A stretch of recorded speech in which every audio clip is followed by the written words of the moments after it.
A man pulls out a gun and shoots a world leader for the first time in history.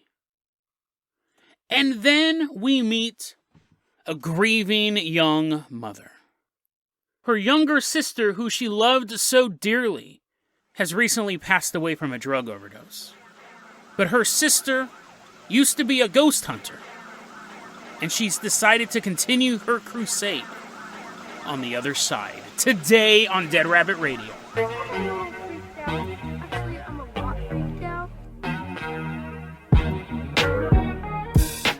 Hey everyone, welcome back to another episode of Dead Rabbit Radio. I'm your host, Jason Carpenter. My day's going okay. I hope you guys are having a great day. If you're a new listener, you're like, what? That's the weirdest intro I've ever heard. I just want to be honest. I usually say I'm having a great day. I'm still struggling with this little ear infection thing going on.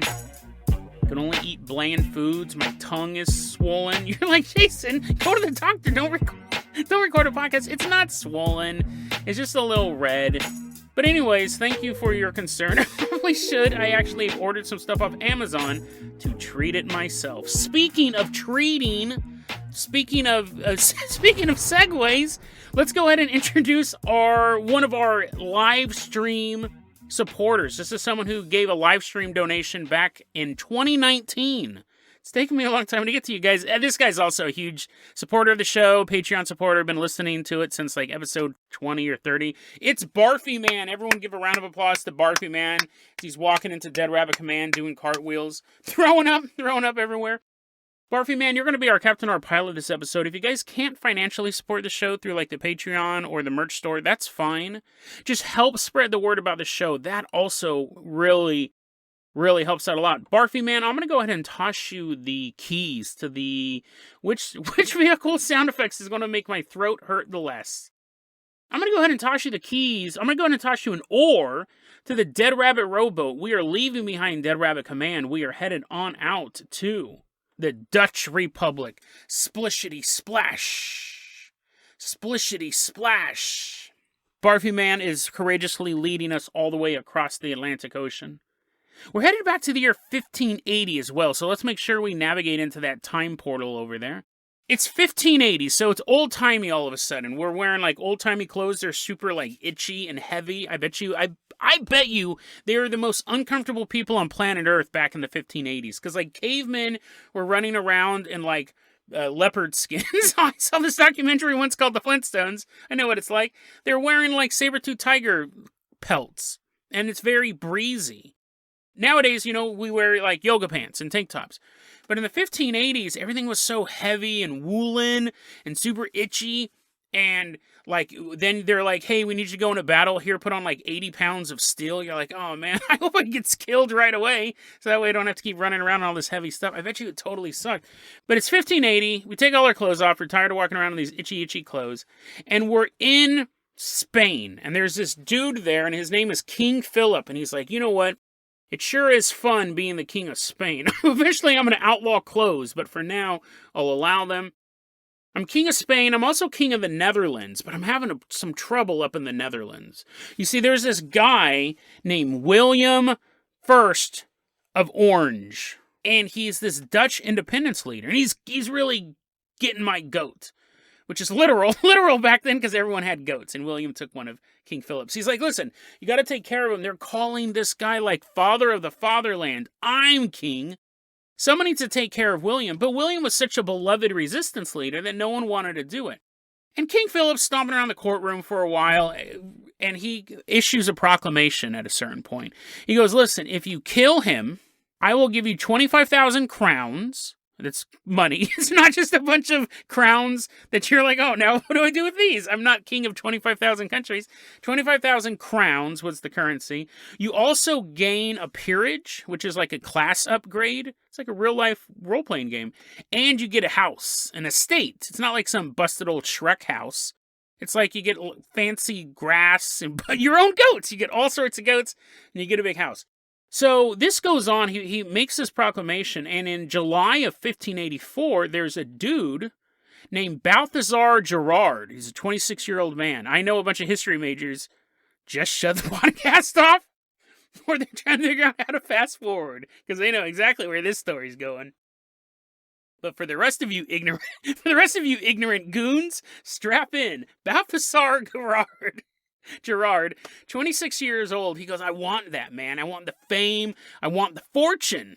I want it all, like Sharpay. He heads out to Dijft. That's a city in the Dutch Republic. But he gets there and he's like, oh man, you know what I'm missing?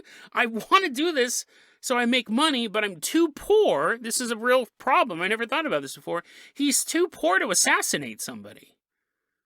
Because you need like a weapon, right? And you need a weapon that will kill someone. You can't walk around with like a little dagger. I mean, you can and that'll kill someone, but this guy has protection. This guy has an army, really. He's a resistance leader. You're not really going to be go up and shank this dude in lunch line. He's like, I don't have enough money to kill him. This is quite the conundrum. But once I kill him, I'll get all this money. But he starts trying to borrow. He goes, all I need is 50 crowns. If you guys got like 50 crowns laying around, that's all I need. And they're like, what for? And he's like, to donate to somebody else. What, you think I'm here to kill William? And they're like, we didn't think that until you said it. He's walking around. And he can't get the money. Now, he's dressed like a bum. And this isn't a clever disguise of his. He's a bum. He's a bum who he's just a little down on his luck. He just wants to murder a man, make his dream come true. At one point, he's hanging around outside William's house, which is called the Preisenhof. It's this very, very elegant mansion. It's still there today. He's outside the Preisenhof. He's this hobo. And he's like, oh, man. He's picking flowers. He's like, I'll kill him. I'll kill him not. I'll kill him. He's just wistfully dreaming of the day he will assassinate William and get a class upgrade. He's like, no more bum for me. He's a bum, though. He's a bum. He's outside of this mansion. So a royal guard comes up and goes, hey, you got to get out of here. No bumming around. Balthasar tells the guard, look at my rags. Look at how bummy I look. And I know that's why you came over to accost me. But I want to go to church, man. I want to find my peace with God before I kill William. They're like, what? What's that last part? Oh, nothing. You think you could lend me some money so I could buy some new clothes so I could go to church?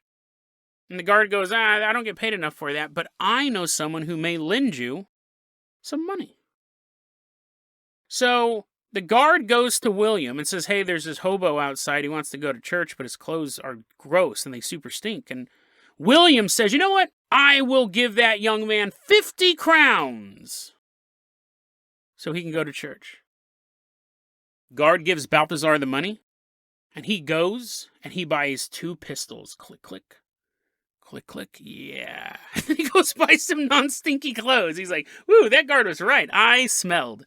He buys himself 2 pistols. Now, remember, we're in the year 1584, so firearms are readily available. I mean, they're part of the military arsenal. But 1584, what we're about to get to, and I kind of gave it away in the beginning, but this isn't the whole crux of the story. 1584, we're about to witness the very first execution of a world leader by firearms. Now, Balthasar didn't want $50 just to buy the guns. He actually has a plan, not only to execute, but to get away with it, because that's the key. He's not a martyr. He's not there to actually go and perform this for a cause. He wants money and a class upgrade in that nice new house. This is his plan. He's going to go into the palace, jump out, surprise Balthasar, surprise his guard, shoot him twice. That's why he has 2 guns. He wants to make sure this works. He then bought a pig's bladder. I never would have thought of this. Balthasar straight up, first off, that's a pretty dope name. Secondly, James Bond of the 1584s. He buys a pig bladder. And apparently, I didn't know that Looney Tunes actually were real physics. A pig bladder, I'm assuming he inflated it, but this was his plan. He was going to jump off the rampart of the palace, land in the moat. This is old-timey. They still had all this stuff. And the pig bladder would help him float across the moat. He has a horse ready to go. And before anyone can really even process this, because no one has ever been executed, a royal figure had never been assassinated with a gun before, that alone would shock everyone. He's going to be on his horse. He's riding away. He's eventually going to get back to Spain. He's going to get back into the safety of the king, and he's going to get all this stuff. He has this planned out. July 10th, 1584. William is walking down the stairs with his guards. Balthasar jumps out, shoots him twice, hits him twice, kills William, father of the fatherland, William the First of Orange. He starts to run out. The guards are flabbergasted, and they're all sitting around with like pikes and things like that. They probably have their own pistols, but it would be this equivalent as if you were sitting at work and someone walked in and vaporized your boss with a laser beam, and then ran out. You'd be like, wait, what? That can happen? These things exist? Well, they knew guns existed. They never thought they would see a leader of any sort of affluence die of one. Balthasar's running. He's busting loose from the castle. He has his pig bladder ready to go. He looks. He sees his little horse winking on the other side of the moat. He's getting ready to jump off the rampart into the moat. He trips. He trips on a pile of trash they didn't plan on, and he falls to the ground. Doesn't fall to the ground off the cliff of the building. He just kind of tumbles into the ground. The guards catch him, and they beat the crap out of him. It was after this I'm not done with the story. If you guys are like, oh, that was kind of underwhelming. That was, just to wrap this up though, that was the first time a gun had ever been used in a political assassination. And a gun was not used again until 200 years later. Very, very interesting. They're so practical for assassinating people. Okay, CIA agents, NSA listening to that, I did not mean what you think. I did not mean exactly what I said. They're so efficient, but I think there is an inelegance to it. But yeah, between this, now they use them all the time because we're a less civilized age. But that happened, and then it was another 200 years before someone goes, you know what? We should do what Balthasar did. We should shoot our political leaders in the face. But there may be a reason why they didn't do this, where they never shot anyone again, because although his target died, that is not the end of the story of Balthasar. Balthasar is sitting in prison, and this is prison in 1584, so they go, let the tortures begin.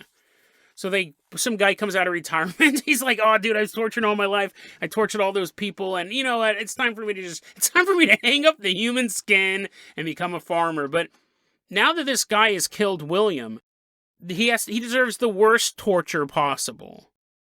So yeah, this is what we're going to talk about. This is why the history majors left.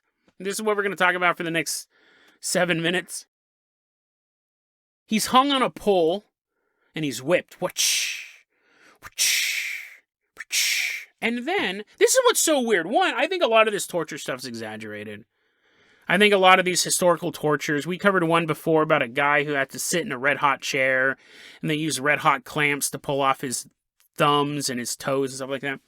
And I go, the chair would have killed, like the shock from sitting in the chair would have killed him on the spot. It's so funny because when I put that episode on YouTube, I had a bunch of torture porn aficionados being like, no, it was real, man. It was totally real. Don't ruin my dreams. And I was like, it probably wasn't.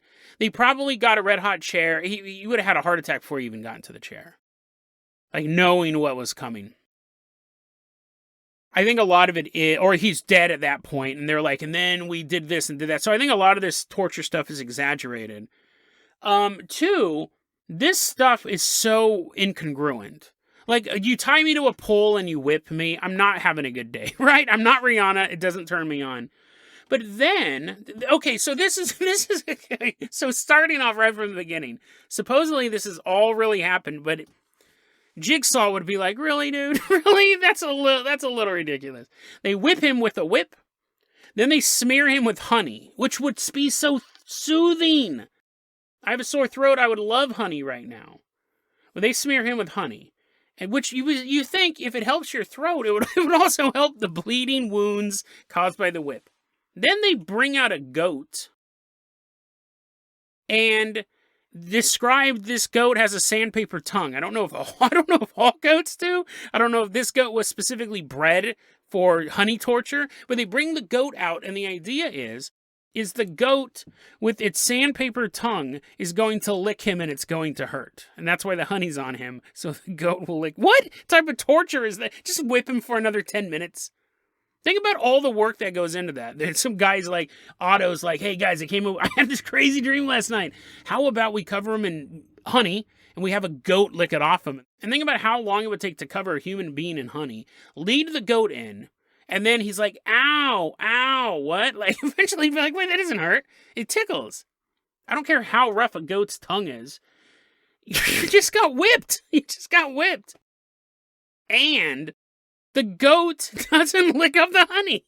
This is all historical. This is hilarious. The goat, like some historian had to write this down and go, wait, what?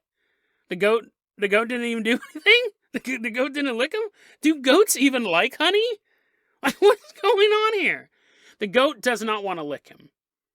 Now, they never say that they washed him off. I'm assuming they didn't. I'm assuming they were like, well, that didn't work. Let's wash the honey off of this political assassin. We'll assume he's covered in honey for the rest of the time, which would be super sticky. A punishment in and of itself. They then they take him. This is ridiculous. They take him and they roll him into a ball. They roll him into a ball and tie him together. So now he's like a ball. Now he's like a human ball of yarn. I don't know if they covered him completely in rope where they're like, the guards are like, hey, where's Balthasar? And they're like, that's him. And you're like, what? Oh, I thought that was a giant ball of yarn. I think they just like hog-tied him. I don't know if they completely covered him up. Garfield is playing with him. They tie him up in a ball so he can't sleep.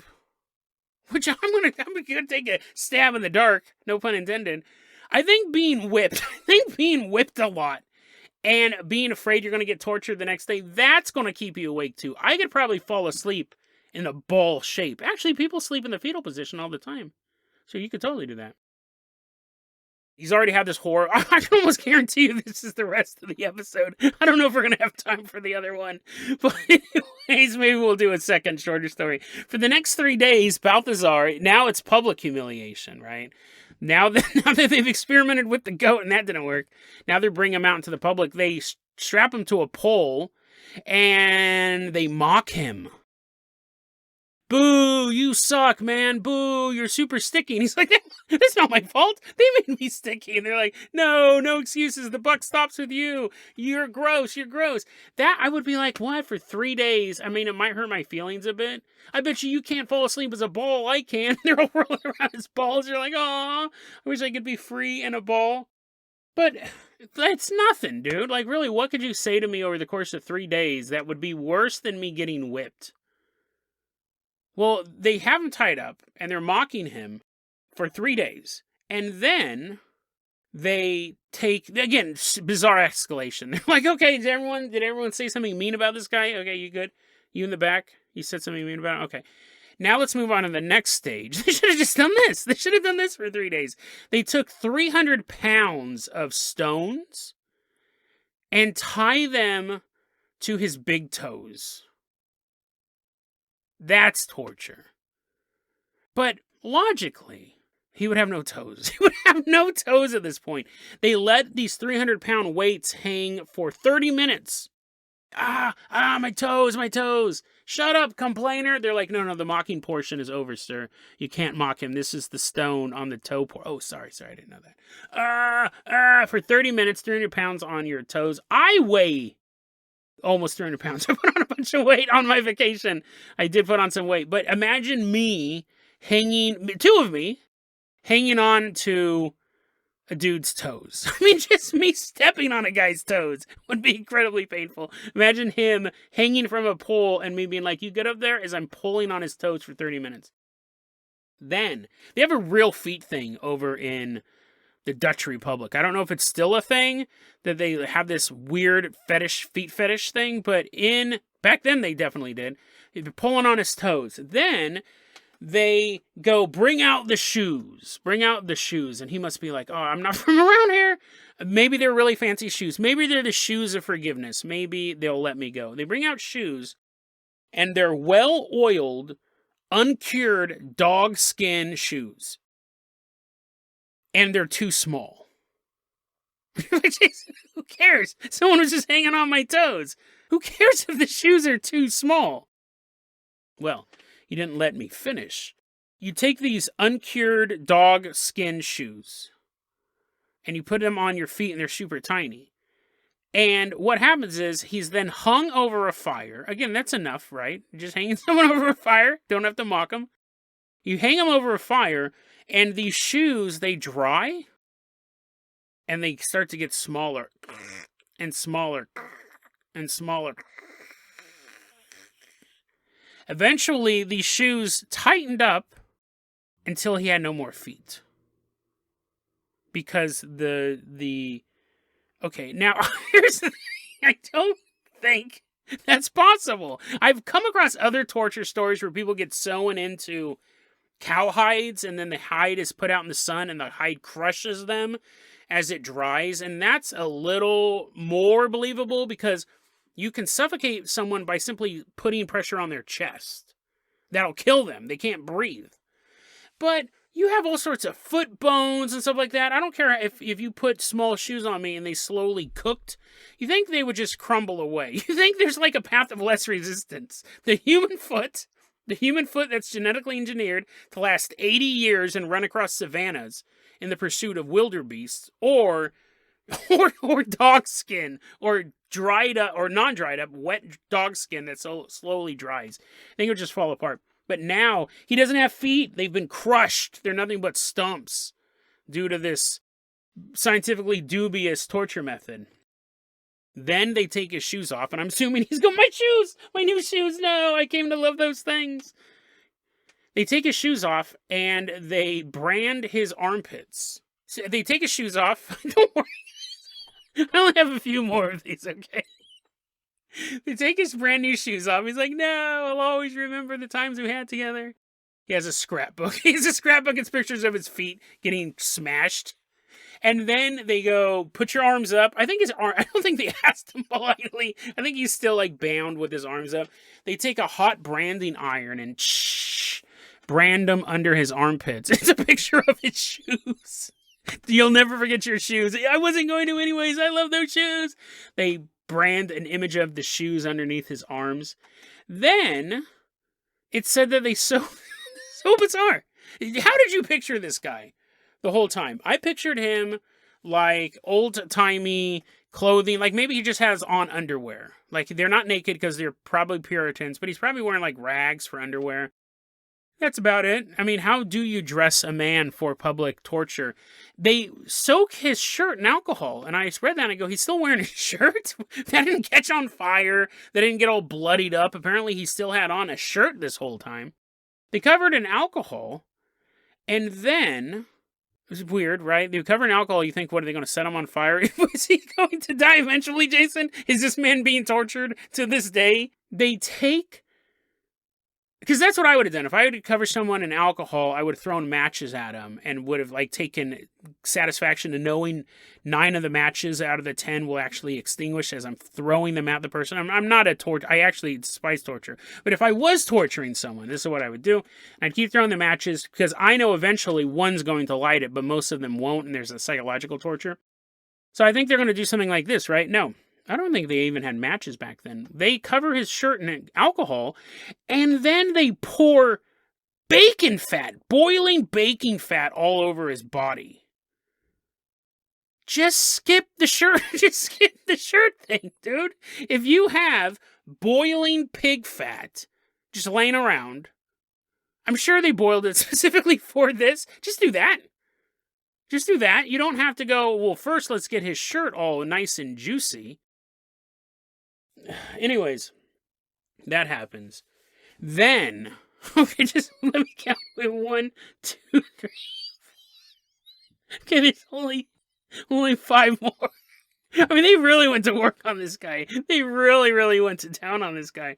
You're like, you just said you despise torture, and yet you seem to be awfully entertained by this. Again, I think a lot of this stuff's exaggerated, and in the case in point, you just had boiling pig fat. Actually, looking at my notes, it said burning pig fat. So maybe the burning pig fat was to soak mixed with the alcohol in the shirt. But again, I mean, like that's saying, like if someone's like spilling like lighter fluid around your house And then they they bring in a bunch of napalm. You're like, you didn't have to use the lighter fluid. You're going to bring out the napalm. So maybe he's like, but he's burning or boiling, one of the two. It's super painful, no matter what. Then they go, let's put nails. Let's get some nice metal nails and shove them underneath his fingernails and his toenails. The man's in boiling pig fat at this point. And then some guy's like, whoa, put it out. You know what they're like spraying him down. You know what we should do? We should put like metal nails in it. And people are like, that's such a de-escalation. Just keep covering them in pig fat. But anyway, so I read this and I go, wait a second. He has toenails still? He doesn't even have toes. He doesn't even have foot. How are you going to... So stuff like that, I go, they're just making stuff up. But anyway, so then boiling pig fat, metal steel underneath your nails. Now it's execution day. This has been going on for a while. They have all the balloons. They released a bunch of balloons. Their little skull faces are floating through the air. Kids are ready. They have their popcorn. It's the day of execution. This is what they do. They take his right hand. I don't know why, because he killed him with both hands. But they take his right hand and they burn it off. That was my second favorite hand. Then they get some metal pinchers. You're like, Jason, just skip to the end. Just skip to the end. They have metal pinchers, and they described it as they ripped off his skin from 6 places. Which begs the question, which 6? Which 6? And you go, Jason, nobody's asking that question. This poor man has been suffering for days. But it's like if you had, like, obviously if someone came at me with metal pinchers and said, I'm going to pinch off 6 pieces of your skin, like, I would go, okay, get a little bit of my thigh, maybe some, now you don't want your butt because you got to sit down on that. But, like, there's places in your body you'd be like, no, I'm fine. You can, like, take out, like, the webbing between my index finger and my thumb because I don't use that too often. I mean, that probably grows back. Maybe a little bit of elbow. So which 6... I mean, this guy's not worried about whether or not he can play video games. He's going to be executed, but I wonder which 6 places. Did it have any significance? It doesn't matter because he is eventually quartered, where you rip off your arms and your legs. He's disemboweled. They rip his heart out while he's still alive, because, you know, he would have died long before this of just infection and shock, but let's assume that apparently the Dutch people are the most prolific liars and have a foot fetish. They disembowel him. He's still alive. They cut his heart out. He's still alive. They throw his own heart in his face while he's still alive. He gets to feel the sensation of his own heart hitting him and being like, oh, that was less weird than I thought it would be. Honestly, I thought that would be more shocking. And then they chop his head off. And Balthasar, Gerard, 26 years old, is finally dead. Finally got the punishment for the execution of William I of Orange. Very, very interesting story. I honestly didn't expect it to last that long. I just got such a kick out of it. Maybe because I'm going through my own mildly uncomfortable pain that I could sit and look at the pain of another man and chuckle. That's not true. I found that story on a day I felt great, and I still had a good laugh about it. We don't have enough time to do the second story about the girl whose sister was a ghost hunter. That's a really cool one. We're going to save that one for tomorrow. Let me take a quick look, though, and see what I got ready to go that's relatively short. It's interesting in a different way. It's interesting in a different way than I'm used to covering. So let's go ahead and get started on this one. Barfy, man, I'm going to toss you the keys to the Carpenter copter. We are leaving behind the Dutch Republic. We're saying goodbye to Saint Balthasar Gerard. We are headed on out to Mount St. Helens, Washington. And I got this story from a good friend of mine, Sabine. And she was very excited about it. She was like, Jason, I have a story for you. And I go, oh, cool. You like that enthusiasm? It's May 18th, 1980. And Mount St. Helens erupts. Lava's going everywhere. I don't think there was lava. I don't think it was like a Hollywood movie. But there was ash. That was the big problem. A lot of people were killed by the ash Very, very deadly. I think it might be the most deadly volcano eruption in modern U.S. history. I'm pulling that out of my butt. So if that's not true, please save the hate mail. But 57 people were killed. It caused $3.5 billion in today money. The largest landslide in recorded history happened when part of Mount St. Helens fell apart. But that's all pretty interesting, right? Volcanoes, I think the very first episode of Dead Rabbit Radio, I talk about volcanoes. I love the topic of volcanoes. But that's not why we're talking about it. That's not why we're adding this episode, adding this tail into my torture porn episode that I just did. People believe that not only did Mount St. Helens cause all this death and damage, but it also released the Batsquatch. I'd never heard of the Batsquatch before. So when Sabine told me about the Batsquatch, she read about it in The Guardian, I believe, and I go, what? What? I never heard of this. It must be fake. If I didn't hear about it, Jason Carpenter didn't hear about it, but I didn't think it was fake, but I go, that's weird. I never heard about it. I'll have to look it up. My interest was piqued. Mount St. Helens, volcanic eruption, Batsquatch comes flying out of it. That sounds pretty interesting. I was wrong. I was wrong. This topic is dumb. It's super dumb. And it's so funny because I've been wanting to talk about this, but this is actually great. This episode might run a little long, but I've been wanting to talk about this because it's dumb. I didn't really know how to fit it in because I didn't want to build up the topic like in a way that I'm doing now and then reveal. I mean, think about it. How many times do I cover I'll cover stuff that I think is dubious factually. I'll say, I don't know if this is true, but let's put on our conspiracy caps. But I never really covered topics I think that I think are dumb until now. And that's the reason why I want to talk about it. Let me tell you briefly what the Batsquatch is. Originally, I was hoping to get this done in like 5 minutes, but I can already tell it's going to spiral out a bit. And don't leave because you go, oh, it's stupid. Jason says it's stupid, so it's not any good. The Batsquatch is described as this. It's 9 feet tall. It weighs as much as 2 grown grizzly bears. I have no idea. How they got that estimate. But it weighs as much as... And there are multiple sightings of this thing. Blue fur. It's an odd detail, right? It's blue. Has a wolf-like muzzle, and it has bird-like wings that span out to 50 feet. Now, it's unlike the Mothman, because when she was telling me about this, I go, I'm thinking it's like the Mothman. It's connected to this disaster. It's connected to Mount St. Helens. It flew out. When you look at any account of the Batsquatch, they talk about it being related to Mount St. Helens. This is what's so weird about this. I read multiple articles on this, hoping the story would get slightly interesting, and it got dumber and dumber. I think there has to be something else going on here. Every article basically states that this thing came out of Mount St. Helens, but the very first sighting of it was not until 1994. 14 years later. In Pierce County, Washington, April 1994, Brian Canfield said he was driving his truck, it breaks down, he sees a blue-winged creature flying overhead. There was another sighting in Mount Shasta, California in 2009. Several hikers see a winged creature that matching the description of Batsquatch down in Cali. That's dumb. Super dumb. You would think, this is what's so fascinating, you would think the idea of a flying Sasquatch, on paper it sounds amazing. Like it would be a whole new layer to the Bigfoot mythos. A flying one with wings, I heard that and I was like, that's awesome. It's not. It's super boring. Let's put on our conspiracy caps here.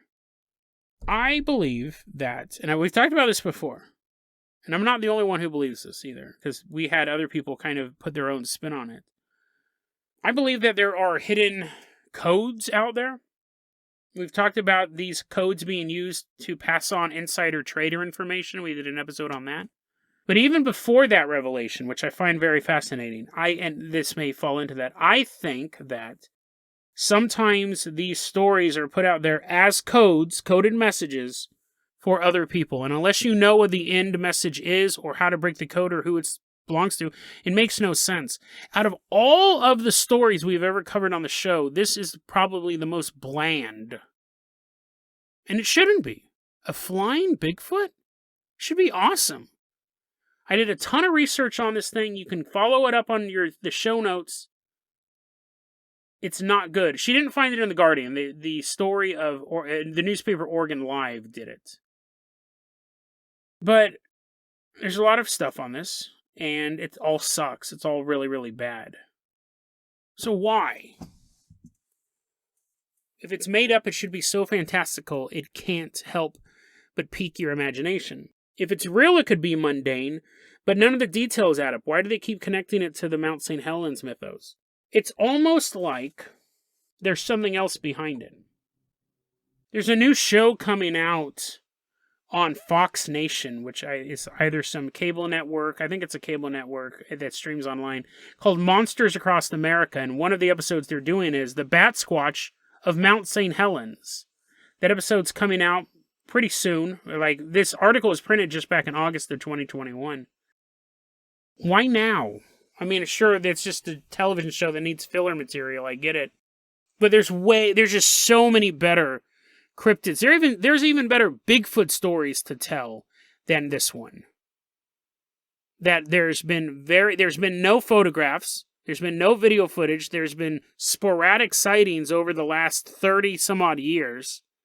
I believe there's something else going on to this story. I believe it's coming out now, because the story's been around for a while, but I believe it's being publicized now because it's, and again, Conspiracy Cap fully on, but this is a Conspiracy Cap theory that I believe that a lot of times we see, not predictive programming, that's not what I'm talking about. I'm talking about, I have a message that I need to send you, so I'm going to put it in a way that no one else will be able to decipher it. That's what I'm saying. I do find an interesting connection to this, though, and this is something Sabine also brought up. Maybe Sabine is in on this mountain madness. As this episode's currently going to be hitting the air on that Fox Nation show, right now there is a expedition on Mount Adams in Washington. It's another volcano. There's a group of people around Mount Adams who sincerely believe that this mountain has a hatch in it. A portal, a physical portal that you can find, open up, and go into and find this alien base. There have been alien sightings around Mount Adams for decades. They believe there's a base in the mountain, and this is the lowest snow level, like the lowest snowpack on Mount Adams in decades. So these UFOologists are scurrying all over the mountain all day long, and they have been for months. If they're going to find the hatch, they believe they're going to find it now. Because any other time it would be completely covered up by snow. This is their best chance to find the hatch. You know what's weird? You can find a ton of information on Batsquatch right now. I can find none about this hatch. I've heard about the UFO legends around Mount Adams. I know there's groups out there that believe in that. But I wasn't able to find a single article, and there is a lot of activity on the mountain right now. I wasn't able to find a single article, Facebook group, anything about this search. Am I saying the two stories are connected? Am I saying this saga of Batsquatch being in the media all of a sudden is a message about what's really going on at Mount Adams and they're keeping that one under wraps? I don't know what I'm saying, honestly. I just find it very, very convenient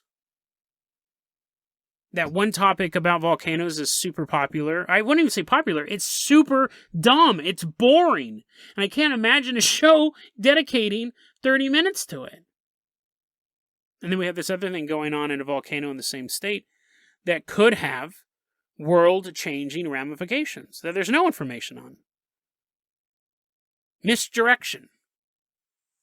Look over there, not here. Because we saw what happened with Raid Area 51, right? All those people were talking about it. Not everyone showed up, but there was that big thing. Imagine that same thing on land that's not controlled by the government.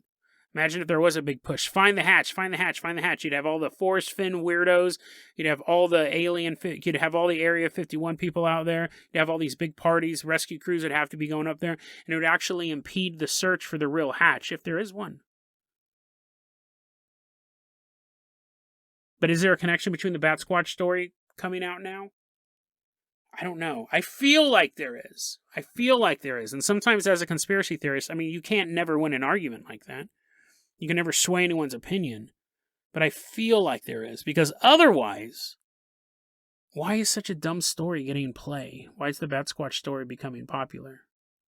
And I get it, not everyone has to be in the same things that I'm into, but there's just so much other better Bigfoot stuff, if that's what you want to talk about.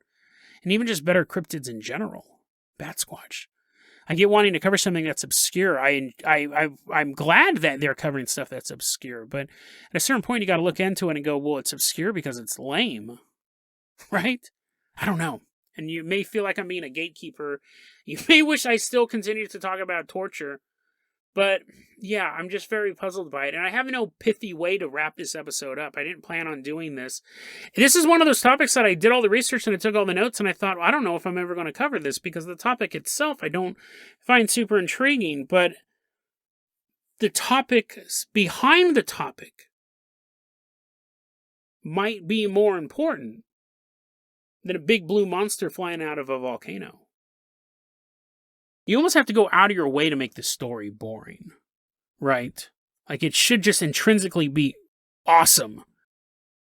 But it's just not that good, which I find in an odd way even more fascinating than a middle-of-the-road cryptid story that I would have told, and it would have taken me 5 to 10 minutes, and then we would have forgotten about it because we would have moved on to the next episode. Maybe I would have referenced it once or twice going forward, but is this story... I'm assuming that the people really saw something back in 1994, but it's kind of hard for me to wrap my head around. Like, what am I saying? That the story's real? Wouldn't that be trippy if the story's not real and they made it up? Because this is super easy. We've discovered this before on this show. The story never happened, and they made it up recently, and they backtracked it to make it look like it was older. That's happened before. We've covered that stuff before with, like, the Lone Pine Devils, which was totally fake. I don't know. I feel like I'm just kind of spiraling out, and I could probably keep talking over and over again about this, but it's weird. And sometimes when we look at these stories, we have to look at the reason behind the stories. A lot of urban legends, I say this all the time, are cautionary tales, but some of these stories may be planted by the government or by other agencies, and they use them to communicate information between each other. And right now, the story of the Batsquatch being aired on Fox Nation and getting press in Oregon Live, and I'm assuming other newspapers, as well as all the websites that I found it on, could be a signal. Batsquatch, yeah, it's lame. The government agents know that, but pay attention to what's happening on that other volcano in Washington. That may be a story that's far less lame. That may be a story that changes the world. DeadRabbitRadio@gmail.com is going to be our email address. You can also hit us up at Facebook.com/DeadRabbitRadio. TikTok is @DeadRabbitRadio. Dead Rabbit Radio is the daily paranormal, conspiracy, and true crime podcast. You don't have to listen to it every day. I'm glad you listened to it today. Have a great one, guys.